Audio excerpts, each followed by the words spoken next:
Hello, everyone. This is Laura K. Ellis, here for another one. I want to talk today about relationships. I know I have in the past, but it seems very prevalent, especially around the holiday time, which it is.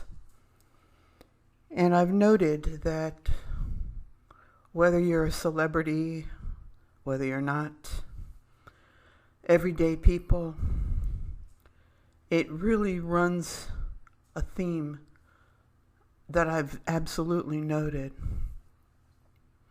And regarding relationships, when an individual's in a relationship these days, and perhaps it was always that way, but it certainly seems to be more prevalent now, people are in denial. Even if they are being abused physically, emotionally, being stonewalled, which is an awful experience, where the partner just cuts you off and doesn't speak to you, but acts like you're invisible. Could go on for hours, days, weeks. And what I want you all to know is that these individuals, if you're in a dysfunctional partnership, relationship, marriage, could even be your children, it's really not your fault. Okay, that's the first thing. But more than that, I just want to say that, all of us have deep-rooted assumptions. And, one of the most common I have found is the belief people have that happiness is found outside of themselves. That happiness is found in external conditions. Now, that's not to say, we certainly need to be taking care of ourselves or be taken care of, if you'd rather. Basic needs, I suppose we'd say. However, for example, two people living together in the same situation, and one of them is ecstatic with the relationship and the other one's miserable, or the other one's complacent and the other one's miserable. It really is depending on the views of ourselves and knowing where happiness comes from. And generally, if one of the two partners is unhappy, let's just say, and the other's complacent in the partnership, marriage, whatever it may be, they really are at odds with how things really are, how happiness really is. So what needs to be done? Well, for example, I've noted that there are some pretty prominent people, and when I say prominent, I mean recognizable, celebrity status, that are seemingly in these connections, relationships, and don't understand fully, and how that is I don't know. I don't understand it. Excuse me, because given the access that they have to funding resources, I would think that they'd be led in the right direction, seeking guidance, counseling, whatever it is. But it doesn't seem to be that way. I do know that Big Pharma and Western medicine, rehab centers, whatever they are, really aren't created to help people. And I know that to be true. It's more about your funding, how much do you have to offer, and then just bringing them back in time and time again to either bill the insurance companies and or the pharma companies. It's unbelievable to me, but it's happening, and it's happening in all realms of life here on this planet.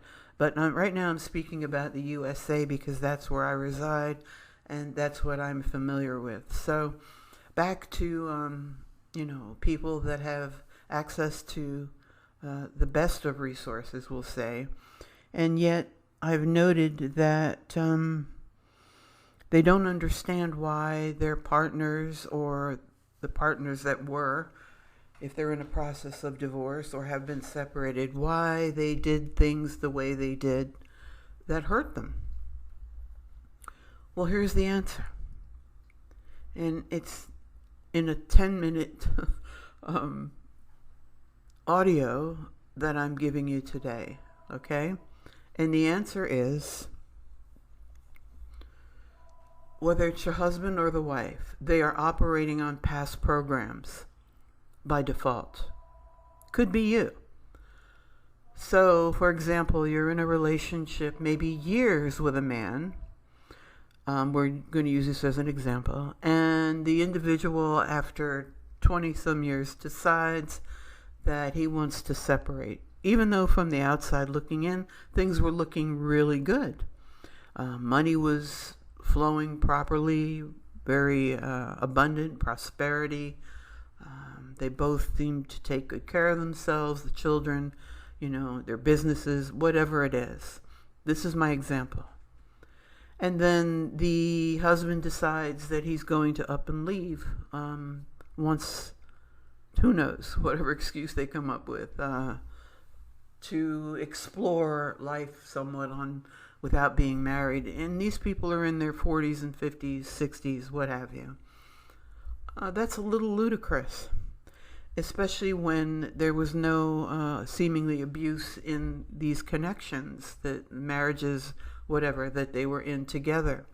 So what does that mean? Well, the partner that's being hurt, okay, in these situations should be doing a deep dive into the partner that's disconnecting's immediate primary caretaker's family. So here's another example. Okay, so the gentleman, or if he is that, the man decides that he wants some freedom, goes off and rents a place. The female is hurt and not fully understanding. Of course, we all have our own stories, right? We have our own programs we're running, until you heal them, that is.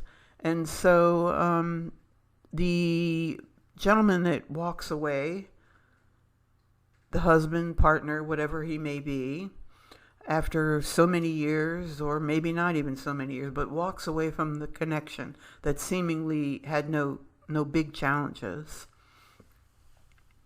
is patterning what 99% of the time, patterning what his father did or his mother did. The subconscious doesn't know the difference between male or female. It just knows that this is what it's been programmed for. So if the gentleman's father, for example, was a promiscuous man, you can bet your bottom bippy, for lack of better terms right now, that this man that walks away from this good connection, seemingly very graceful connection, is doing the same exact thing.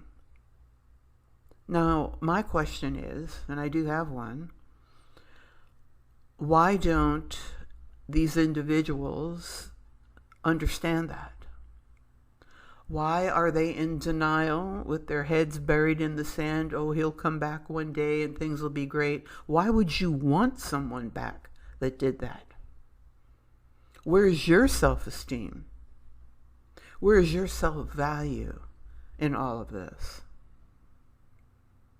So both of you, and it does happen, it does tend to happen as we get older, these programs resurface, these triggers, and can really ruin lives if you're not in a state of awareness. Talk therapy is not going to help this situation or these situations. One is the example that I just gave you. You have to reach the deep levels of mind, the subconscious mind, because, or minds plural on that, that's where it all began. So if this man leaves and goes off and is philandering whatever because he's been programmed to do that, Okay, he's operating by default. And the female's operating by default for not taking up accountability for what's going on. Right? And, sensitivity is beautiful. And it's a big part of a female's makeup. However, God bless his soul, John F. Kennedy made a statement, a truism really, before, of course, that he was eliminated from the planet. And that statement was, never mistake sensitivity for ignorance. And so I'm just going to leave everyone with that right now. And if you would like and subscribe to my up-and-coming channel, I've now reached over 1,000. I'm still working on trying to get the camera situation in place so that everything works extremely well. And then we'll go live, and you'll see me as well as hear me. And if I can help you in any way, I do offer complimentary consultations by phone or Skype. I've worked with people all over the country. I worked with people all over the world. So take advantage of that if you like. It doesn't cost you anything to learn more of how my services work and how it can help you. And if nothing else, you've learned something. Awareness is key. It's key to all healing, making positive changes in your life. That's the first step. Again, if I can help you, you can reach me through the website link, which is somewhere on the YouTube channel here. And I want to wish you all happy holidays. You take good care of yourselves, and I will see you on the next one.